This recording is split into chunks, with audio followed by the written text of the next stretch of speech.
తమిళనాడు రాజకీయాలు ఇప్పుడు భగ్గుమంటున్నాయి. 2026లో జరగబోయే అసెంబ్లీ ఎన్నికలు. అది కేవలం ఒక ఎన్నిక కాదు, అసలు సిసలైన రాజకీయ యుద్ధం. దశాబ్దాలుగా పాతుకుపోయిన ద్రావిడకోటను కాపాడుకోవడానికి పాత పార్టీలు చూస్తుంటే, సరికొత్త శక్తులు రంగంలోకి దూకి మొత్తం ఆటనే మార్చేయాలని చూస్తున్నాయి. అవును, ఇప్పుడు అందరి మదిలోనూ ఒకటే ప్రశ్న. అసలు 2026లో గెలిచేది ఎవరు? అధికారాన్ని ఎవరు చేజిక్కించుకుంటారు? పదండి, ఈ రాజకీయ చిక్కుముడిని విప్పే ప్రయత్నం చేద్దాం. ఇక్కడ చూడండి, ఈ నంబర్స్ చూస్తుంటేనే మనకు అర్థమైపోతోంది పరిస్థితి ఎంత టైట్గా ఉందో.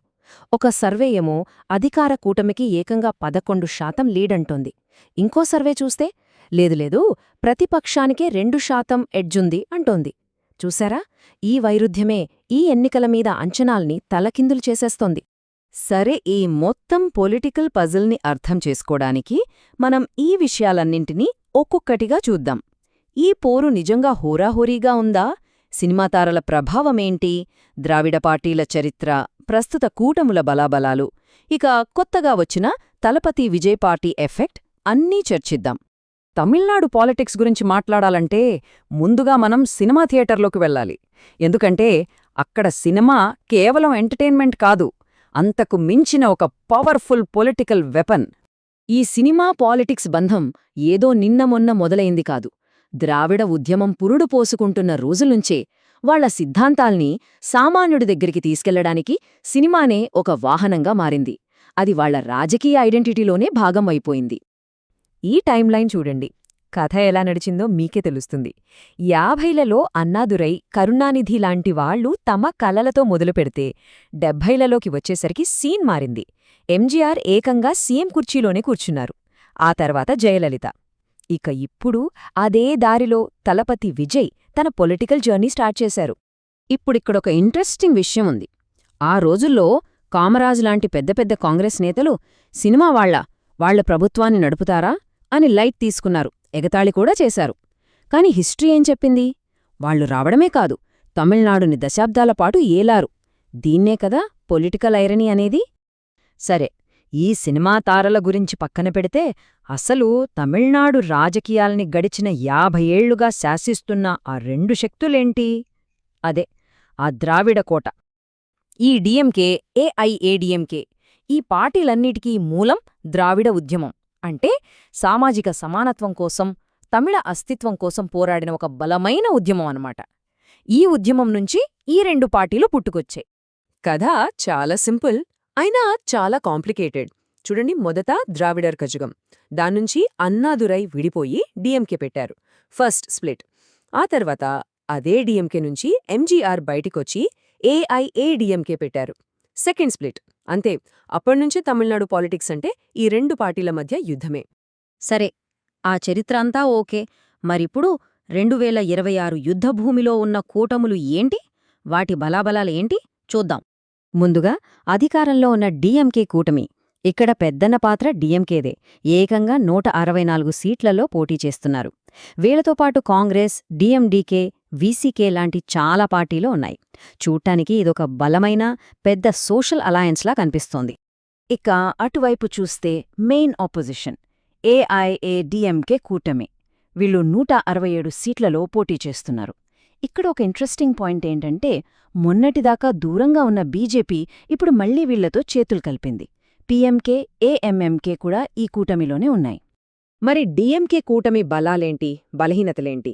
వాళ్ల ప్లస్ పాయింట్ ఖచ్చితంగా స్టాలిన్ లీడర్షిప్, వాళ్ల సంక్షేమ పథకాలు, ఇంకా క్షేత్రస్థాయిలో ఉన్న బలమైన కేడర్.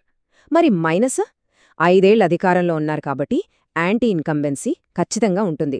దానికి తోడు అవినీతి ఆరోపణలు లాంటివి వాళ్లని ఇబ్బంది పెట్టొచ్చు.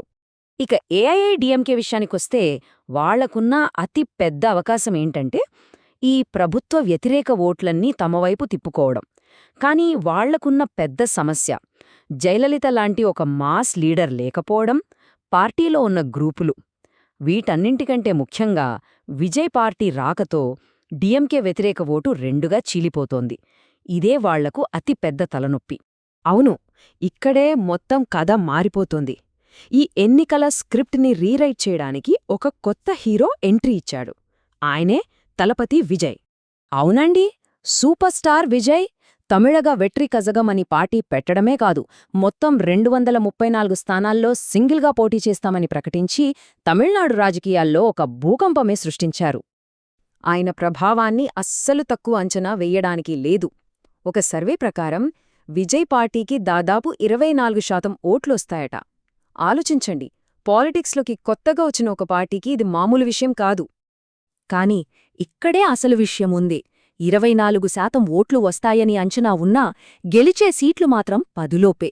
మన ఎన్నికల సిస్టంలో ఇదే మ్యాజిక్. ఓట్లు చీలిపోతే ఇంత భారీ ఓట్ షేర్ ఉన్నా సీట్లుగా మారడం ఎంత కష్టమో ఇది క్లియర్గా చూపిస్తోంది. మరి విజయ్ని నమ్ముకున్నదెవరు? ముఖ్యంగా యువత, ఫస్ట్ టైం ఓటర్లు, అలాగే ఈ 2 పెద్ద పార్టీలతో విసిగిపోయినవాళ్లు. వీటన్నింటికీ మించి ఆయనకున్న కోట్ల మంది అభిమానులు. అదే ఆయన అసలు బలం. సో ఇన్ని ట్విస్టుల తర్వాత, ఇన్ని కొత్త ఎంట్రీల తర్వాత మనం మళ్ళీ మొదటికే వస్తున్నాం. అసలు 2026లో గెలిచేదెవరు? ఈ టేబుల్ చూస్తే కన్ఫ్యూషన్ ఇంకాస్త పెరుగుతుంది.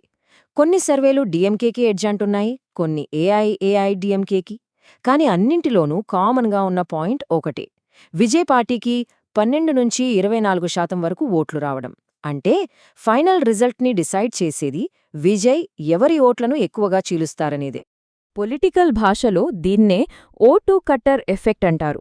అంటే విజయ్ పార్టీ ప్రధానంగా ప్రభుత్వ వ్యతిరేక ఓట్లను, అంటే ఏఐఏడిఎంకే వైపు వెళ్లాల్సిన ఓట్లను చీలుస్తుందని చాలామంది నమ్ముతున్నారు. అదే జరిగితే అది పరోక్షంగా అధికారంలో ఉన్న డీఎంకేకి మేలు చేస్తుంది. సో తమిళనాడు రాజకీయం ఇప్పుడొక ఇంట్రెస్టింగ్ స్టేజ్లో ఉంది. ఒకవైపు ప్రతిపక్షం చీలిపోయింది, మరోవైపు ఒక సూపర్ స్టార్ పాత లెక్కలన్నింటినీ మార్చేస్తున్నాడు. మరి ఈ పరిస్థితుల్లో దశాబ్దాల నాటి ద్రావిడకోట నిలబడుతుందా, లేక తమిళనాడు పొలిటికల్ హిస్టరీలో ఒక కొత్త పేజీ మొదలవ్వబోతోందా? సమాధానం కోసం 2026 వరకు ఆగాల్సిందే.